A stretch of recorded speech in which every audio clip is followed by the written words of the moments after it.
Thank you, Badar. Thank you, Your Excellency Noura. It's great to see you again and listen to you and all your vision. I want to start with congratulating the Emirates Mars mission. This is a great milestone, and it is bringing the world together. We are now seeing the emergence of a new story for humanity. So what I'd like to do, because Badar's Majlis here is focused on education and also how technology, education, and the future of our children is vitally important for manifesting or giving birth to a more peaceful, sustainable, just, healthier, and joyful world.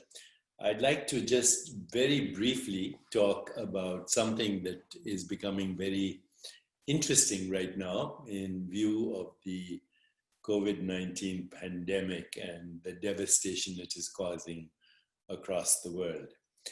So I will start with a little bit of insight in both genetics and what is called epigenetics, if it's okay, because it's very relevant to what we want to do in creating our collective future. So genetically speaking, all of us, everyone here on this panel, and every human being on this planet, genetically comes from Africa, from North Africa, East Africa, and other parts of Africa. And this migration happened many, many thousands of years ago. Human beings, as Homo sapiens, have existed on this planet for 200,000 years. By the way, COVID or coronavirus has existed for 55 million years. So as far as nature is concerned, fungi, bacteria, viruses are the entangled genetic information of the planet, which is in us as well at this moment. And this has great relevance to what is happening. But going back to our history, up until about 30, 40,000 years ago, we are told by deep historians that there were maybe 8 different types of humans. So we call ourselves Homo sapiens, which is a name we gave to ourselves. It means the wise ones. We gave it to ourselves out of extreme humility. But there were other humans as well that we gave names to. Homo neanderthals, habilis, Homo erectus, floroensis, etc. And it seems, from what we are told by deep historians, that all humans had a rudimentary language for survival, danger calls, mating calls, food, basically. Then one species, us humans, we created a language for telling stories. We started gossiping first, and then we had other stories, mythical stories, creation stories. We created religious stories, then we created theological stories, philosophical stories. Today, we have scientific stories. So I think the most important thing to realize is that to be human is to have a story. To be human is to have a story. No other species creates elaborate narratives about the meaning of existence or the meaning of their own life. No other species does that, but we do. So we also have a backstory, our origins in Africa. Everything else that happened afterwards, by the way, genetically, we're all exactly 99.99999% the same. But as a result of our migrations in different climates, we appear differently outside the skin. So our appearances are different, but we are differentiated from one tribe, Africa. The rest is epigenetic modulation, which means food, diet, culture, music, stories, climate, economics, so many things. So let me share with you a backstory that is very interesting. Some time ago, a few years ago, I met a young woman from Saudi. Her name is Lina Nasser. When I met her, she was about 22, 23. She had just graduated from Harvard, and her degree was in how stories change the brain.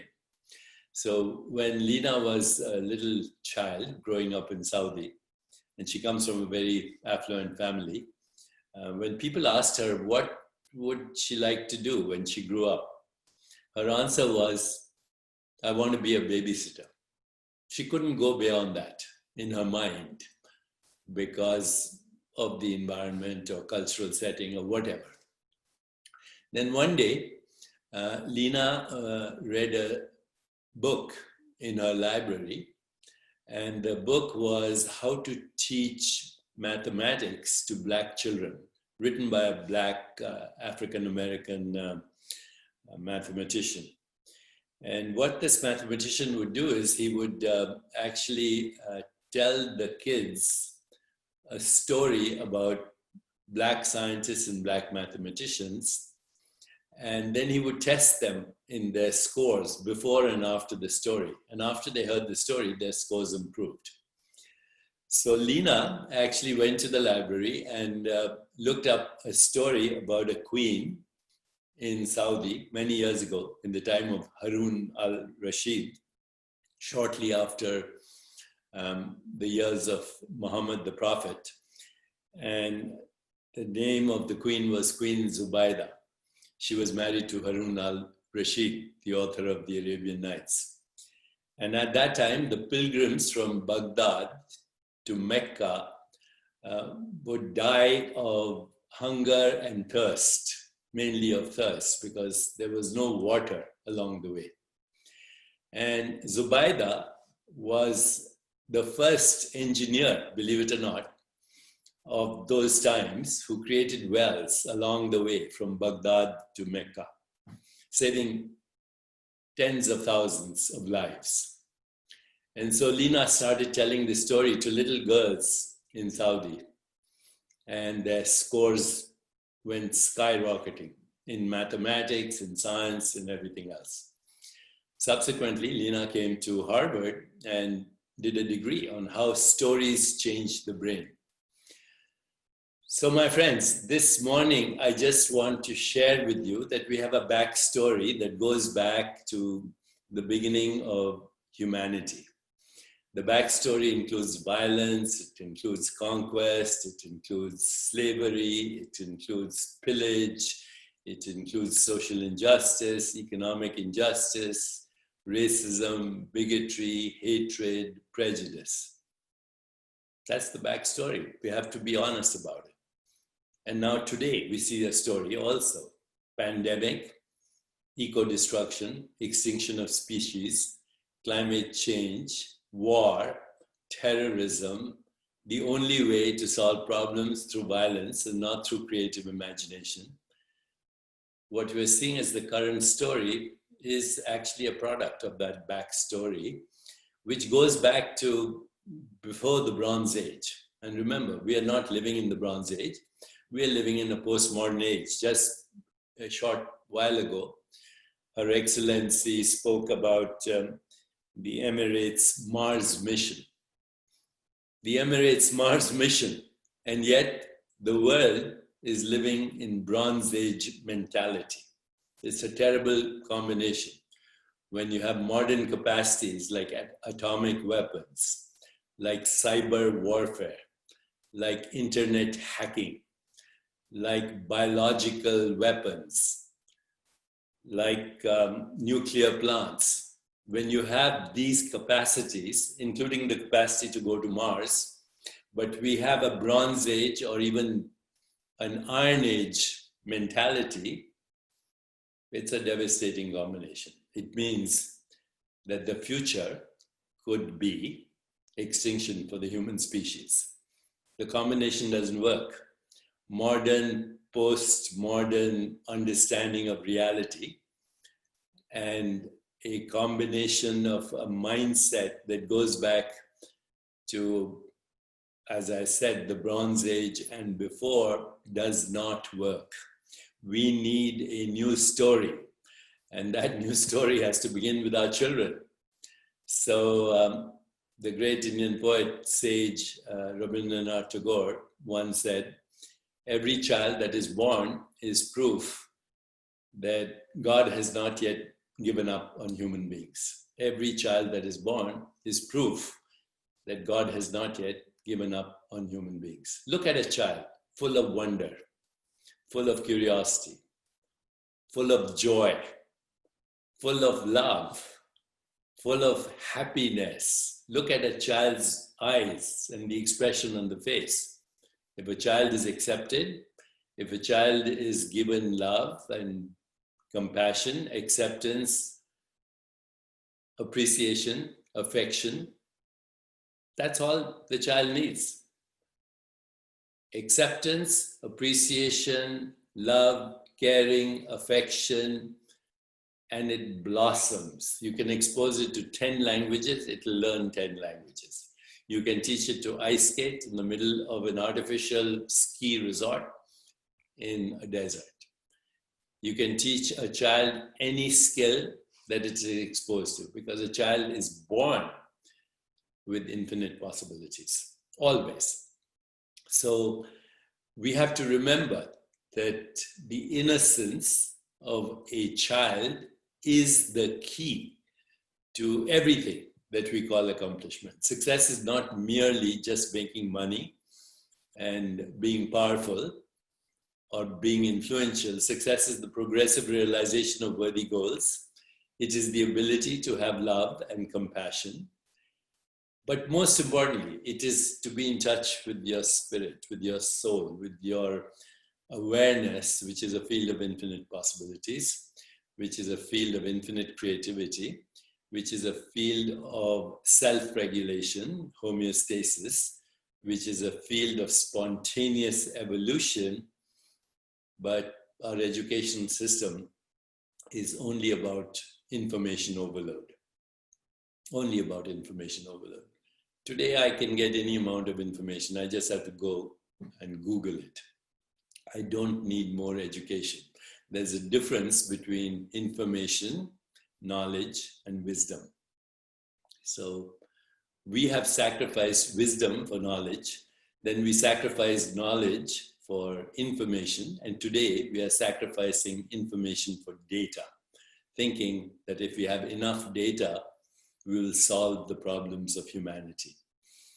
But humanity is in a crisis because we have sacrificed our soul, literally sacrificed our soul for the illusory promise that material success is all that is necessary. Of course, material success is very important, but what about social justice? What about economic justice? What about a healthy, sustainable planet? What about joy? What about getting in touch with our source? What about truth, goodness, beauty, harmony? What about insight, intuition, inspiration, higher calling, transcendence? These are human aspirations that no amount of data can solve or even help us with. So the word education literally means edu-core. Edu means to bring out. Core, what is at the core of a human being? What is at the core of being human? What is at the core of being human?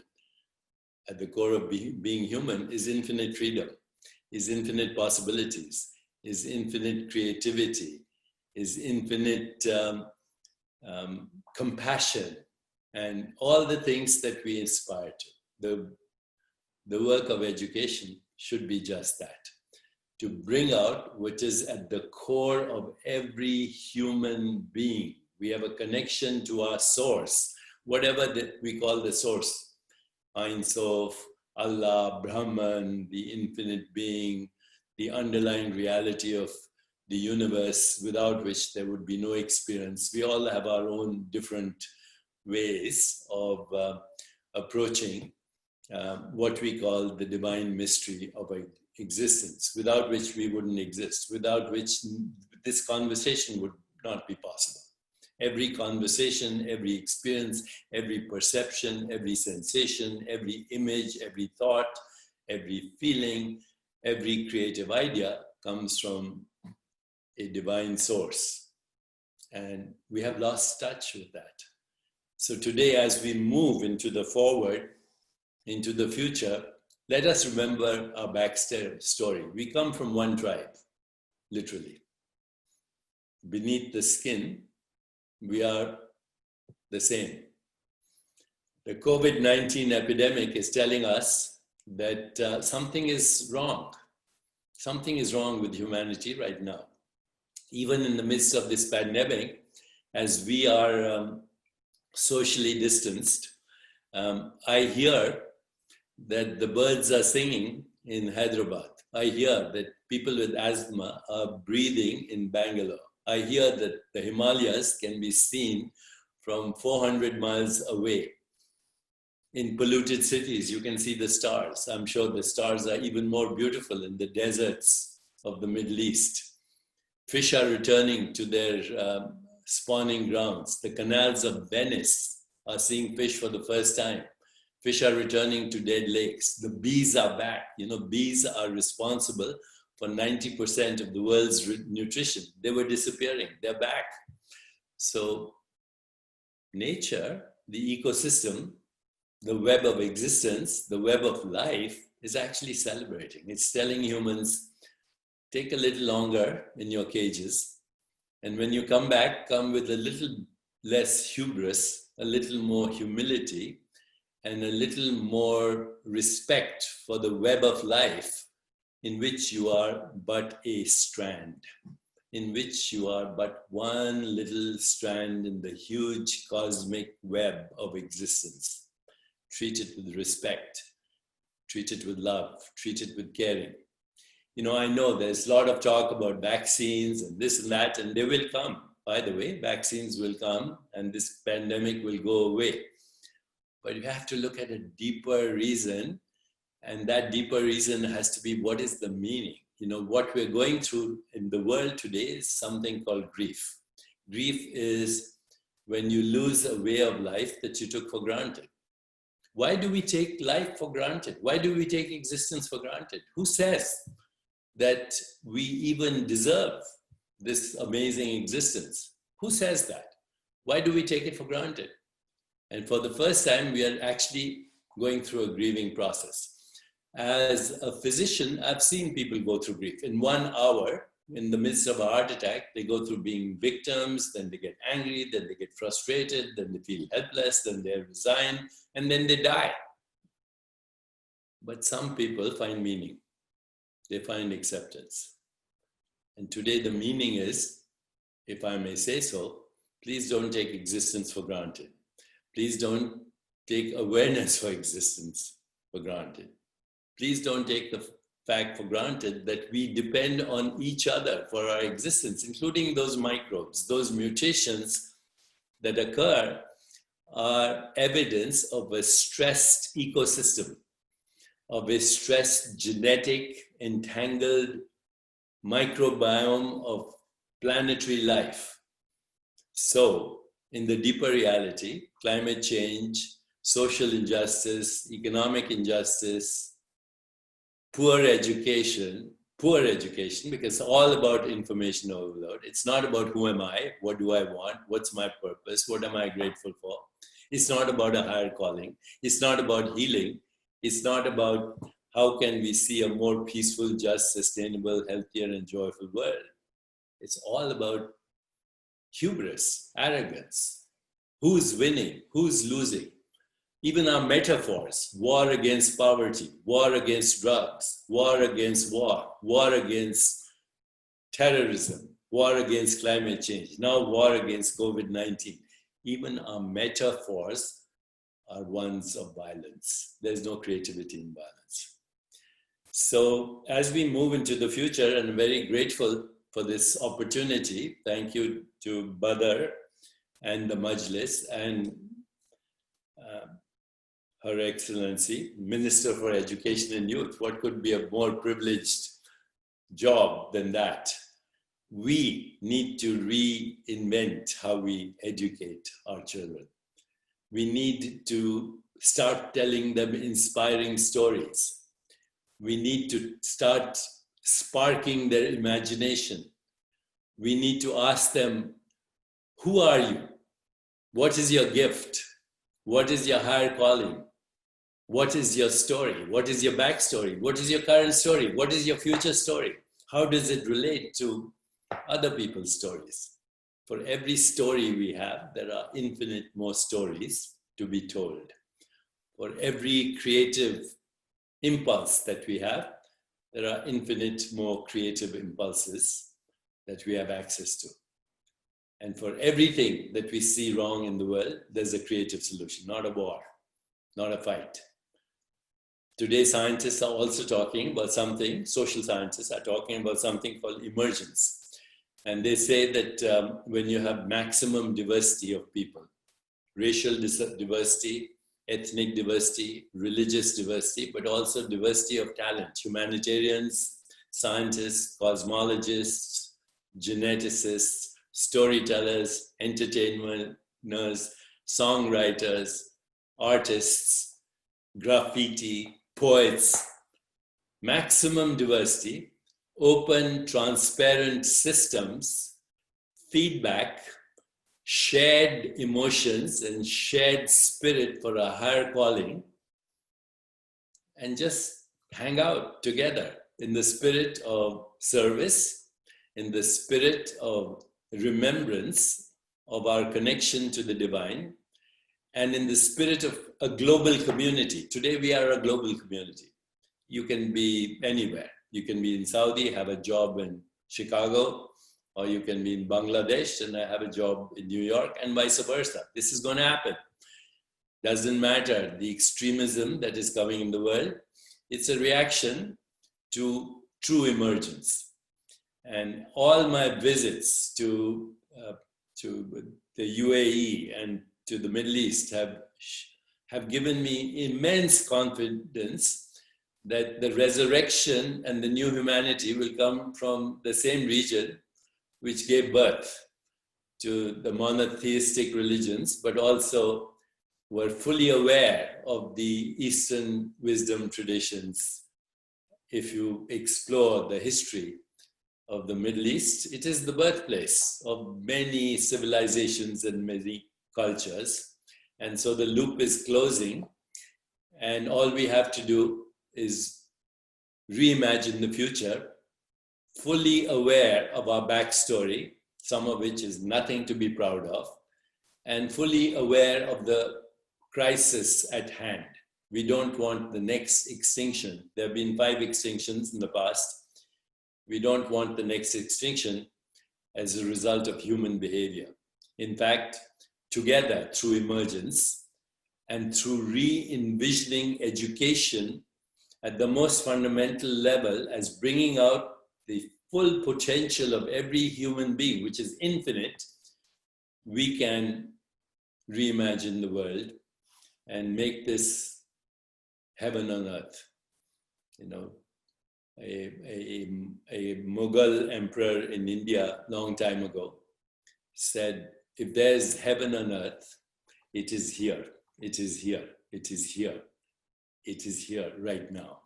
All we have to do is turn our attention to reality and turn our attention to the story that we want to collectively share, not only for us, but for our children and for their children and for humanity and for life and for existence. So I'm grateful once again, Badr, for this opportunity, and I hope we can continue our conversation. I pledge to you that the Chopra Foundation is very interested in collaborations, particularly in the area of mental well-being, but also physical well-being, mental hygiene, suicide prevention, second most common cause of death amongst teens, a reflection of the crisis in our society. But even more, for a new paradigm which does not sacrifice wisdom for data. Wisdom is that knowledge that can heal our collective wounds and reshape everything from our biology to our world.